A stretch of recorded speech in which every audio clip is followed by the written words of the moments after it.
জাতীয়করণের দাবিতে বেসরকারি প্রাথমিক বিদ্যালয়ের শিক্ষক এবং এমপিওভুক্ত শিক্ষক যারা রয়েছেন তারা জাতীয় প্রেস ক্লাবের সামনে অবস্থান নিয়েছেন। দর্শক, আপনাদেরকে সরাসরি সংযুক্ত করেছি জাতীয় প্রেস ক্লাবের সামনে। আজকে 21শে ফেব্রুয়ারি সরকারি ছুটি রয়েছে, ছুটির দিনেও তারা অবস্থান নিয়েছেন।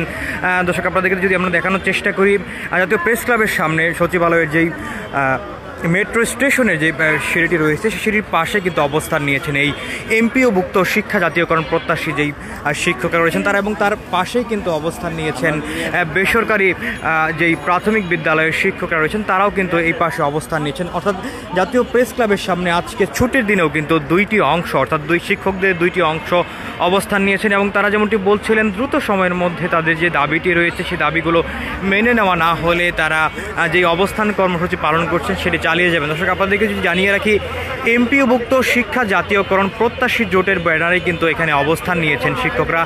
তারা যেমনটি বলছিলেন বেসরকারি নিয়মে, সরকারি নিয়মে যেমন বাড়ি ভাড়া, মেডিকেল ভাতা, শতভাগ উৎসব ভাতা প্রদান এবং এমপিওভুক্ত স্কুল, কলেজ, মাদ্রাসা, কারিগরি শিক্ষা জাতীয়করণ দাবির তাদের যে লাগাতার অবস্থান কর্মসূচি সেটি তারা পালন করছিলেন এবং তারা সেটি শুরু করেছিলেন গত 12ই ফেব্রুয়ারি এবং গত 12ই ফেব্রুয়ারি থেকে তারা কিন্তু নিয়মিতভাবেই পালন করে আসছিলেন তাদের এই লাগাতার অবস্থান কর্মসূচি এবং প্রতীকী অনশন বেশ কিছুদিন যাবত তারা পালন করে আসছিলেন। আমরা তাদের দাবিটি নিয়ে কথা শুনবো। দর্শক, জি, আপনারা কোন দাবিতে আছেন এবং এখনও আজকে ছুটির দিনেও কেন এখানে অবস্থান নিয়েছেন একটু জানাবেন কি?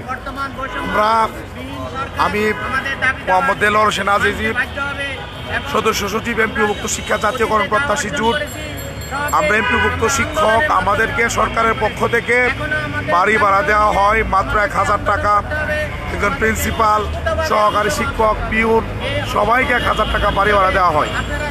এই দ্রব্যমূল্যের ঊর্ধ্বগতির বাজারে 1000 টাকা দিয়ে পরিবার নিয়ে থাকার মতো বাড়ি ভাড়া বাংলার কোথাও পাওয়া যাবে না, এটা একটা শিশুও বিশ্বাস করবে। আমাদেরকে সরকারের পক্ষ থেকে উৎসব ভাতা দেওয়া হয় মাত্র 25%। আমাদের একজন এন্ট্রি লেভেলের সহকারী শিক্ষক, সে উৎসব ভাতা পায় মাত্র 3125 টাকা। মাদ্রাসার ক্ষেত্রে যারা ইবতেদায়ী টিচার তারা প্রায় 2 থেকে 2500 টাকা উৎসব ভাতা পায়। তো আমাদের উৎসব তো সাধারণত দুইটা, ঈদুল ফিতর এবং ঈদুল আজহা। ঈদুল ফিতরে আমরা সাধারণত বাংলাদেশের মানুষ একটু কাপড় চোপড় কেনার চেষ্টা করি। আমরা যে টাকা সরকার আমাদেরকে দেয় এই টাকা দিয়ে আমাদের সন্তানদের জন্য আমরা কাপড় চোপড় কিনতে পারি না। তাদের মা বাবা আছে, তাদেরকে আমরা একটা ভালো কাপড় কিনে দিতে পারি না, স্ত্রীকে একটা ভালো কাপড় দিতে পারি না, নিজের কাপড়ের কথা তো আমরা চিন্তাই করতে পারি না। পাশাপাশি ঈদের জন্য আরও যে সমস্ত সামগ্রী প্রয়োজন হয় এই সামগ্রীগুলো আমরা আসলে কেনার আমাদের সক্ষমতা থাকে না। এই জন্য ঈদটা আমাদের শিক্ষকদের জন্য গলার কাটা হয়ে দাঁড়ায়।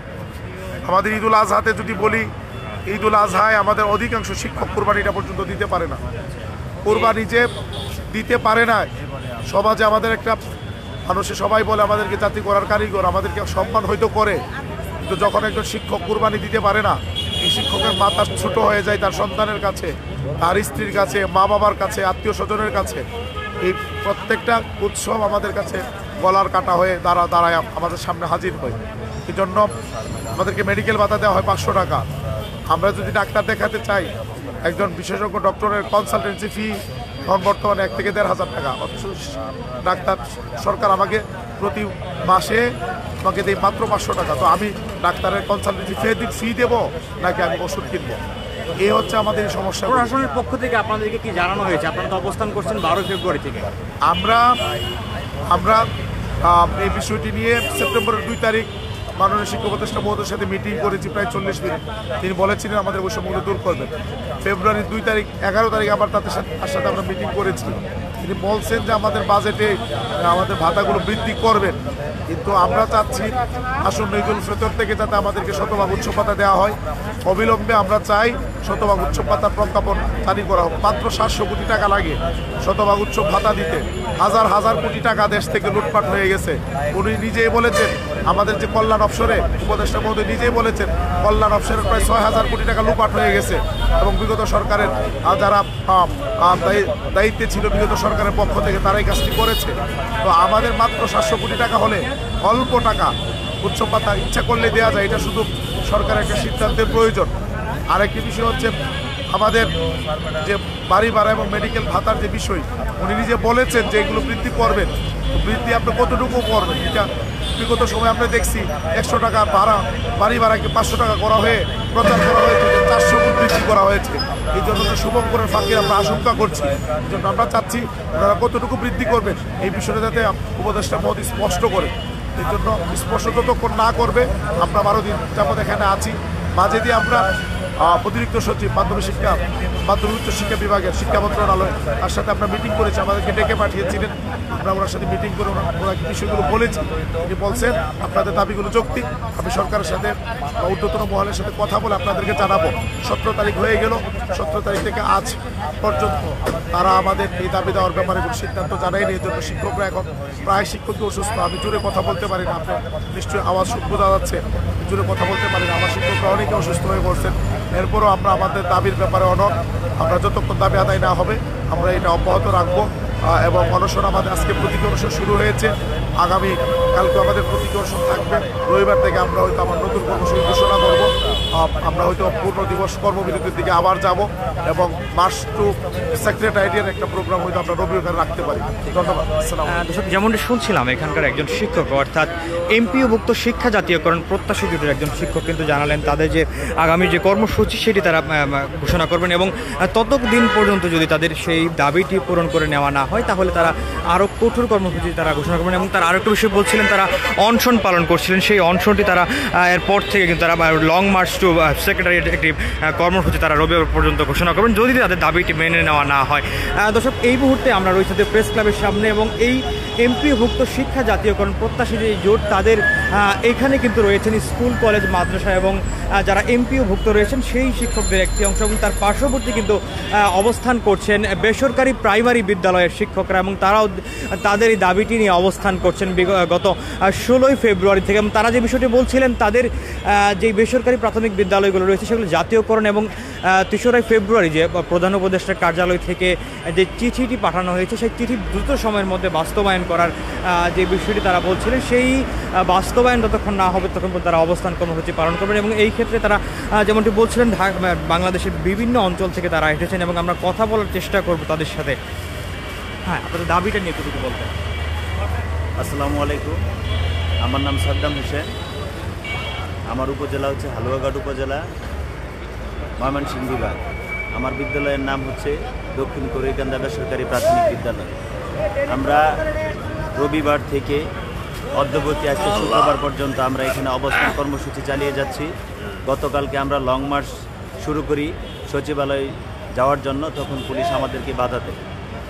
আমরা প্রধান উপদেষ্টা কার্যালয় থেকে একটা চিঠি প্রাথমিক গণশিক্ষা মন্ত্রণালয়ে প্রেরণ করা হয়েছে। সেই চিঠির বাস্তবায়ন এখন আমরা কোনো কিছু পাচ্ছি না। সেই দাবিতে আমরা এখন আজকে শুক্রবার আমরা অবস্থান কর্মসূচি চালিয়ে যাচ্ছি। রবিবারের মধ্যে যদি সচিবালয় থেকে সচিব বা যুগ্ম সচিব কোনো আমাদেরকে আশ্বস্ত বা আমাদের এখানে না আসে তাহলে আমরা দুপুর 12টার পর আমরা আবার লং মার্চ শুরু করব। কোন দিকে যাবেন আপনারা লং মার্চ করে? আমরা সচিবালয়ের দিকে যাব। সচিবালয়ের দিকে যাবেন। আপনাদের দাবিটা আসলে কি? দাবিটা হচ্ছে আমরা 2013 সাল থেকে অদ্যবধি 2025 সাল পর্যন্ত আমরা বেসরকারিভাবে পড়ে আছি। 26,193টি বিদ্যালয় জাতীয়করণ হয়েছে, সেখানে টোটাল বিদ্যালয় ছিল 30,000, সেখান থেকে 4,159টি বিদ্যালয় বাদ পড়ে যায়। এই বাদ পড়ার পর থেকে দীর্ঘ 13 সাল থেকে অদ্যবধি 2025 সাল পর্যন্ত আমরা এই প্রেস ক্লাবে শুধু আশ্বস্ত হয়ে বাড়ি ফিরছি, কোনো ধরনের আমরা কোনো সহারা পাচ্ছি না। বিগত সরকার আমাদের কোনো হস্তক্ষেপ নেয় নাই। বর্তমান সরকার ডক্টর ইউনূস সাহেব, আমরা 27শে জানুয়ারি 2025 সালে আমরা এই প্রেস ক্লাব থেকে অবস্থান কর্মসূচি যখন প্রধান উপদেষ্টা কার্যালয়ে যাত্রা শুরু করি তখন প্রধান উপদেষ্টা কার্যালয় থেকে একটি প্রতিনিধি টিম আমাদের কেন্দ্রীয় কমিটিদেরকে নিয়ে যায়। সেই কেন্দ্রীয় কমিটিকে নিয়ে যায় প্রধান উপদেষ্টার কার্যালয়ের এখানে। প্রধান উপদেষ্টার একান্ত সচিব সাব্বির রহমান স্যার তিনি আমাদেরকে বলেন যে 7 কর্মদিবসের ভিতরে আপনাদের এই দাবিগুলি আমরা বাস্তবায়ন করে দেব। 7 কর্মদিবসের ভিতরে 4 কর্মদিবসের ভিতরে সচিবালয়ে সেই চিঠিটা পাঠান। আজও পর্যন্ত সেই চিঠির কোনো বাস্তবায়ন আমরা পাচ্ছি না। এই 4,159টি বিদ্যালয়ে প্রত্যেকটা শিক্ষক অনার্স মাস্টার্স কমপ্লিট। তারা দীর্ঘদিন, কারো বয়স 1 বছর আছে, কারো বয়স 2 মাস আছে, এগুলো তো আর কোনো ধরনের চাকরি করতে পারবে না। আমরা কোনো বেতন পাই না, বাচ্চারা কোনো ফিডিং বিস্কুট পায় না, কোনো মিড ফিল নাই। এবং আমরা এই শিক্ষকরা মানবতার জীবনযাপন করতেছি। আমরা যে এখানে ঢাকা থাকতেছি, আমরা কোনো হোটেলে থাকার মতো আমাদের কোনো টাকার ব্যবস্থা নেই। আমরা রাত্রে এই প্রেস ক্লাবের ভিতরে এখানে আমরা শুয়ে থাকি, এখানে শিক্ষকরা শুয়ে থাকে। এই আমাদের অনেক শিক্ষক গতকালকে অসুস্থ হয়ে 3 থেকে 4 জন মেডিকেলে ভর্তি আছে। আমি ডক্টর ইউনূস স্যারকে আকুল আবেদন জানাই যে দ্রুত গতিতে আমাদের ওই চিঠির বাস্তবায়ন এবং আমাদেরকে জাতীয়করণ করে নেওয়া হোক।